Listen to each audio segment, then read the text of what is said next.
US হচ্ছে বাংলাদেশের পরে সবচেয়ে বড় কন্ট্রিবিউটর এই রোহিঙ্গাদের হেল্প করার ক্ষেত্রে। বাংলাদেশের পরে ইউএস কন্ট্রিবিউশনই সবচেয়ে হায়েস্ট। তারা বাংলাদেশের সাথে সম্পর্ক আরও ঘনিষ্ঠ করতে চায়, আমরাও করতে চাই, এবং তিনি এসেছেন সম্পর্ককে এগিয়ে নিয়ে যাওয়ার লক্ষ্যে এই সফরে এসেছেন। ধন্যবাদ। এবং এবং এবং এবং আরও একটি বিষয় আছে। এছাড়া আমি তাকে ধন্যবাদ জানিয়েছি আমাদের দেশে যে forcibly displaced people from Myanmar, Rohingya জনগোষ্ঠীকে যারা বাংলাদেশে আশ্রয় নিয়েছে, আমরা আশ্রয় দিয়েছি, প্রধানমন্ত্রী আশ্রয় দিয়েছে, তাদেরকে যে হেল্প করছে সেজন্য তাকে ধন্যবাদ জানিয়েছি। এবং ইউএস হচ্ছে বাংলাদেশের পরে সবচেয়ে বড় কন্ট্রিবিউটর এই রোহিঙ্গাদের হেল্প করার ক্ষেত্রে।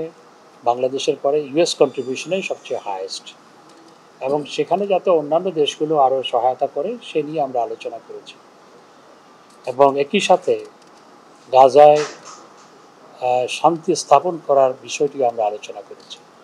তিনি বলেছেন ইউএস অত্যন্ত টায়ারলেসলি তারা কাজ করছেন যে যাতে গাজায় যুদ্ধবিরতি কার্যকর হয়। এবং তিনি আমাকে যেটুকু বলেছেন আমরা আশাবাদী। আমি বলেছি যে গাজায় যে মানবতার বিরুদ্ধে অপরাধ সংঘটিত হচ্ছে, নিরীহ শিশুদের, নারীদের হত্যা করা হচ্ছে, 35,000-এর বেশি মানুষকে যে হত্যা করা হয়েছে তার মধ্যে 70% নারী ও শিশু, এটি আসলে মেনে নেওয়া যায় না।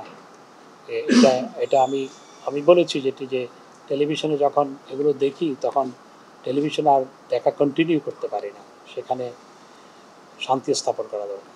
তিনি আমার সাথে একমত যে সেখানে শান্তি স্থাপন করা প্রয়োজন, এবং তিনি যেটি জানিয়েছেন secretary of state mister Blinken, তিনি গাজায় যুদ্ধবিরতি কার্যকর করার জন্য তিনি